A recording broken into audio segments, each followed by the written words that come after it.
Hey friends, Peggy Hall here with the Healthy American Morning. Thank you for joining this premiere live stream airing on Monday, June 13th, 2022. I have a question for you. What is your best desired outcome? I am frequently astonished when I pose this question to people, especially when I'm counseling them related to their religious exemptions. And I ask them, what is your best desired outcome? What is it that you would like to have happen in this situation? And often they say, well, I didn't really think about that. I just want to be accommodated. And I ask them, well, what is it that you actually want? Do you want to work from home? Do you want to be able to go to the different sales meetings? Do you want to be able to go to the conferences? Do you want to be able to have lunch with others?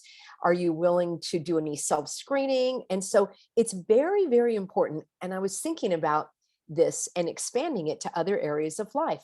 So if you don't know where you're going, if you don't know what your best desired outcome is, if you don't know what you want, then how do you know how to get it? And how do you know when you get it? So I recommend grabbing your notebook. You know, I am a great fan of journaling.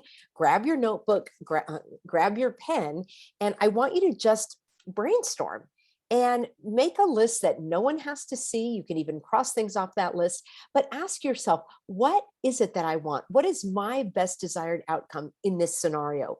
For some of you, you are having to change jobs. You might be moving. You might be having health issues, financial issues, maybe relationship issues. And so starting with the question, what is it that I really want in this situation? What is my best desired outcome? And then let me let you in on a little secret, which should not be a secret. Unfortunately, it is for a lot of people. What you want matters. Yes, what you yourself want matters. Even if you're married, even if you have children, even if you have parents that are dependent on you, even if you have other responsibilities, obligations, requirements on you, what you want matters. So much in our life, we are taught to put others first. Now, that may be a nice thing to do, but if the others were putting themselves first, we wouldn't have to put them first and we would be taking care of ourselves. This goes back to the idea of personal responsibility. And I know not everybody is capable of that. So I'm talking about regular adults that are capable of taking care of themselves and making choices for themselves and voicing those choices as well. The reason why not putting yourself first, and what I mean, we're going to be talking about that later this week. Obviously, I am not recommending that you shirk any responsibilities, that you leave your kids hanging at soccer practice because you want to go get your nails done. That's not it at all. But thinking about what it is that you want in the big picture actually is a very healthy thing to do. What happens is when we don't think about what we want, or we minimize or neglect or avoid or don't even think about what we want, and then we go along with our life, we could end up being bitter, angry, frustrated, indignant, and outraged because we didn't get what we want, but we never voiced it. We never explained it. We never said it. We never thought about it. So for so many people that we counsel, Pastor David and I, there is an undercurrent of discontent. And so much of that is because, number one, the individuals that we're dealing with never actually thought clearly about what it is they want, what type of outcome they want in this dispute or scenario. And then, even if they do know what it is, they don't voice it or they don't think that it's valid. This falls into that category of people pleasing.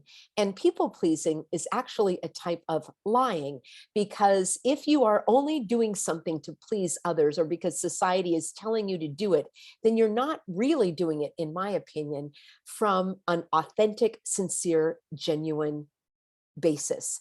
And that is a type of deception. That is a type of lying. You're lying to yourself and you're lying to others. So we'll dig deeper into this week, but let me know in a comment what scenario you might be dealing with where you have not really thought through what it is that you want. What is your best desired outcome in this scenario?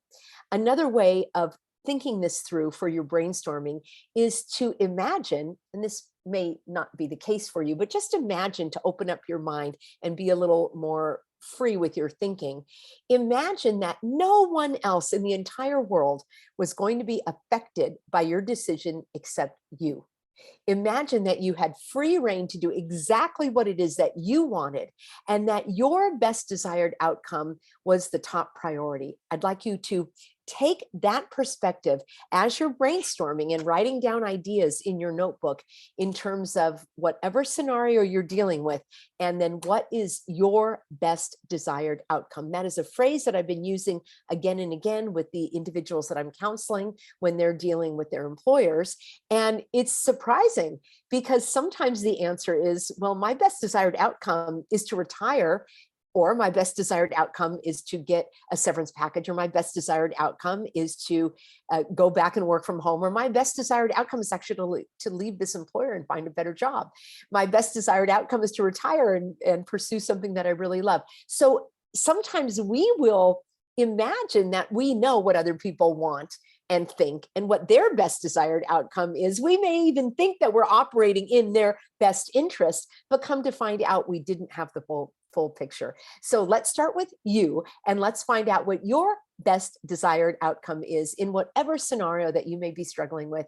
And it is my joy and pleasure and passion to bring positive value to your life, to help you keep your head above the waves in these stormy seas. And I thank all of you that have been sending me cards and letters of support, little goodies and gifts. And tomorrow I've got something that I want to share with you. I'll be wearing it. So be sure that you tune in, and I will see you then for our next in the series of our positive mental outlook, our boost for the mood and our emotions and our thoughts. So thank you everybody for being on board with me, and I'll see you tomorrow in the very next broadcast.